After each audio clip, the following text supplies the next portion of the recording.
seriously wrong with this image. Usually you're the one that dresses cooler. Wait, what? Usually you're the one who dresses a lot cooler than I am. You're cooler? No, you're cooler. Oh, okay. So We just came out of Mr. Peabody and Sherman. Yep. And we're not at our usual theater because AMC, like, on Facebook, they're promoting, like, if you see this in 3D, we'll get you a bow tie, and we'll give you a free bow tie and glasses. They ran out of it when I got here. This is like the first time ever we have ever hit a limited time only supply. While supplies last. Yeah, and this time, usually, we're complete geeks. Yeah. So then we would get this stuff. But no. This is like the first time ever in our lives this has happened. We have missed the date. Or rather, missed our chance. Dude. That was just bad. Now I'm totally pissed off. The movie was wonderful, though, I think. Yeah, it definitely made up for the missing collectibles. Yeah. So I have this to make up for it. Yeah, Mr. Peabody is like my idol. He is a dog that can do anything. He is basically God incarnated into a canine. This movie does not sell him short at all. He just does everything in this movie. He basically does nothing wrong at all. Right. Other than, like, he has to learn, like, to be a parent, but that kind of stuff. Yeah, but literally every other thing, like, he can throw a party, he can make drinks, he can play every kind of instrument ever. Mr. Peabody is the guy that can do anything he wants, and he does it perfectly. But a time machine? Why not? Just for my son. Yeah. Coming from such humble origins, being a shelter dog, yeah. and then eventually, basically carving himself to become a completely new dog, better than man himself. There's there's a great line in the beginning, like when they're establishing his origin, and the reason why a lot of kids don't adopt him is like, I don't want this dog, he's sarcastic, and they just run off. Because of course Mr. Peabody is an intelligent being, so. I like how, like, in every time period, they don't mind that there's a dog talking, amongst every other thing. Seriously, well, that's because Mr. Peabody has established a relationship already, since they've been exploring the whole time. And it's a cartoon. It's cartoon logic for sure. I have no problem with that at all. Yeah, so you gotta suspend your disbelief. A movie about a talking dog? I didn't know how to do that. Talking dog and then adopting a human kid. Yeah. Interesting. And this movie, I absolutely loved it. This was a lot better than I was expecting it to be. Mm-hmm. And it is basically the reason why for me it is why it's fun. It's because there's so much culture involved in this. If you understand history, if you understand what happened in recent years in terms of like politics, or just like changes in like culture and art. Yeah. Then you will definitely enjoy this movie. You will understand the references that they throw at you, the jokes and whatnot. And even if you don't understand the jokes, it is still funny. You will enjoy it. Yeah, because like Peabody, like the original cartoon, that was meant to be educational, right? Mm-hmm. It was. And this is honestly, like, it's really it is educational, honestly. Like, it's not simplified history at all. But like it's delivered in a way that's like it gets through to kids, but like also like still manages to teach them something. Yep. It's like after like in the first like prologue is like in the French Revolution, and they have like this big with Marie Antoinette, and they have this big thing with the French Revolution, and then Robespierre appears, and they escape execution, and like at the very end of it is like you know what you learned today, Sherman? The French Revolution is scary. No, like Marie Antoinette could have totally avoided all of this just by having an edict to evenly distribute bread to all the poor people. But then she wouldn't have to have for all of the that are exceedingly poor. Yeah. But then she couldn't have her cake. and that's what you call eat, and you can't eat it too. And then they switch the scene to like these guys on like vagabonds on the street, and they're like, "Can I have some bread?" "No, I'm exceedingly poor." You too? Yeah. No, like he's like you can't have your cake and eat it too. And then Sherman's like, "Ha ha ha ha!" I don't get it. It's a great running gag. It's like, I'm sorry, girl, but you're in the not like because they're in Egypt and like they're trying to get the girl out of Egypt, and like, I'm sorry, girl, but you're in denial. Ugh. I still don't get it. Okay, the girl, like Penny. Oh my gosh, Penny is basically one of the main characters in the story, and in the beginning, she was more of an enemy, and she riles Sherman up for being Sherman the kid, yeah, that you see in the posters, for being a kid to Mr. Peabody, which directly makes him a dog, and so like they're risking Mr. Peabody's in danger of losing Sherman to the adoptance agency. Yeah. And so he has to throw like this big fancy dinner to her parents, and in the meantime, diplomacy. Yeah. You know.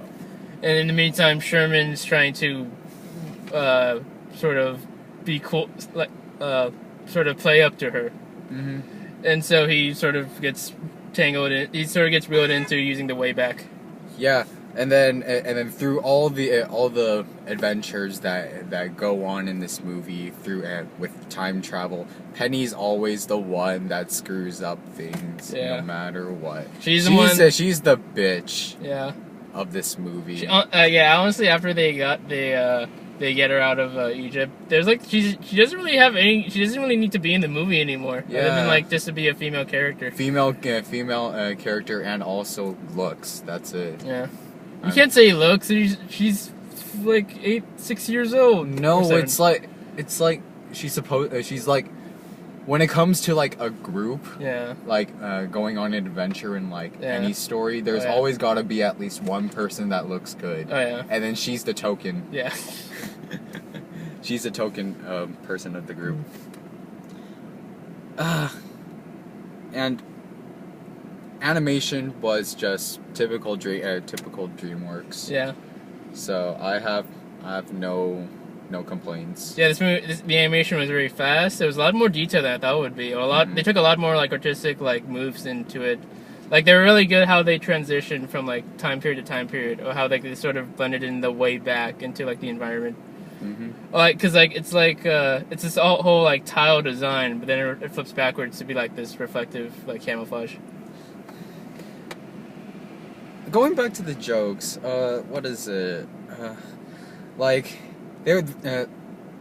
I mentioned about I mentioned culture, and like all the people who actually understand it will enjoy the jokes.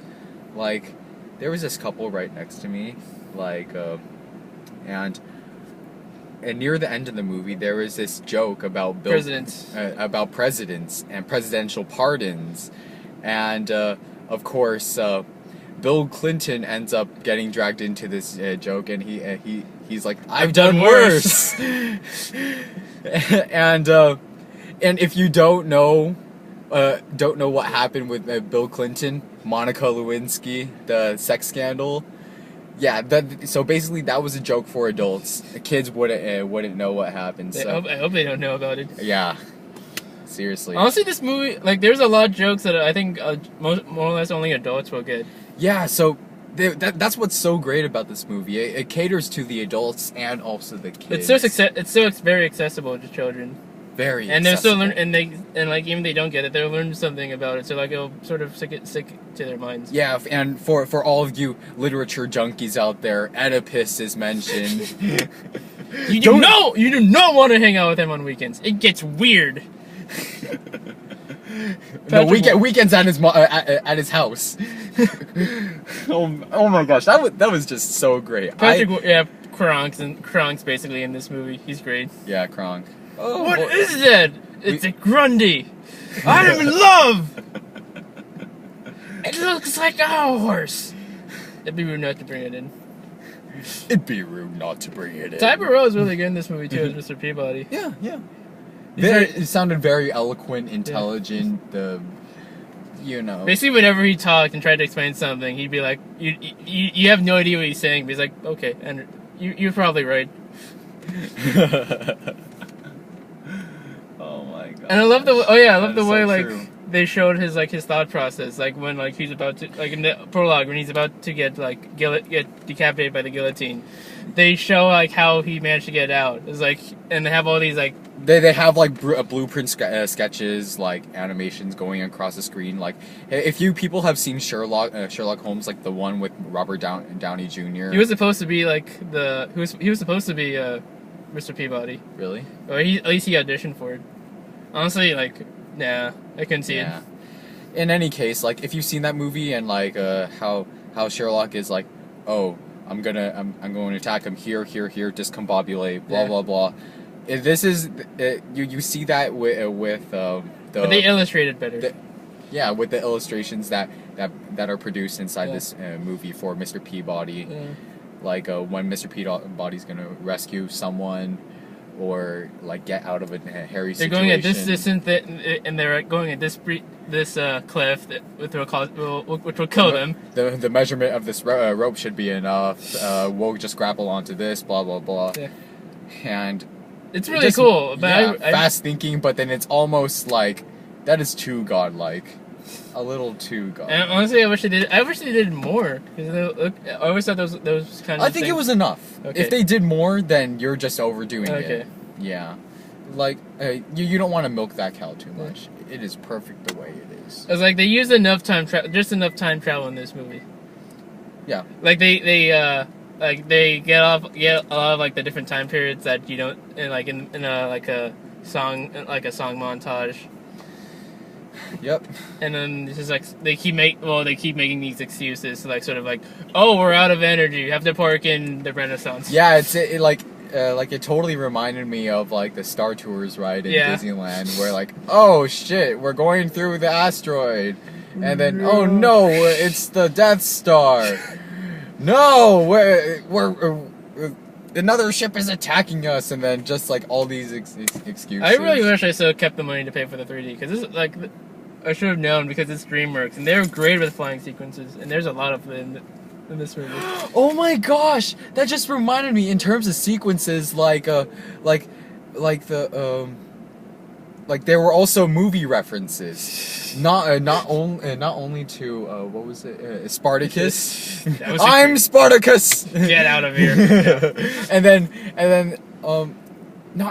it wasn't just that. There was also it wasn't just the jokes. Yeah. It was also the picture. When they were in Sparta, there was this whole fighting sequence with the Trojan army, I think. Yeah. And the Greeks. And it's basically 300. Basically 300, and we just watched Rise of an Empire yesterday. So Mr. Peabody's doing all these slow-mo action moves and whatnot. He's jumping, swinging the sword, to avoid a spear, dodge a spear. Yeah, and basically it had that whole 300 sequence going down, and it was just fun to watch. This movie is like an adventure. It really feels like an adventure, just going places to places, running, saving from danger. Interacting with things. It was just a bunch of fun, and there's still a lot of emotional substance to it because I think kids with adopted relationships with their parents definitely. But I feel like the moral part of the story could use a little help. Yeah, I think I sort of got a little lost in the hijinks. Yeah, but still, at least it's there. It's a nice cross balance between people who can handle who love the kind of the random jokes or type of humor in the Lego movie, but also want the more obvious, more clear sincerity that comes with or expected sincerity that comes from Disney. So it reached a nice balance. Definitely.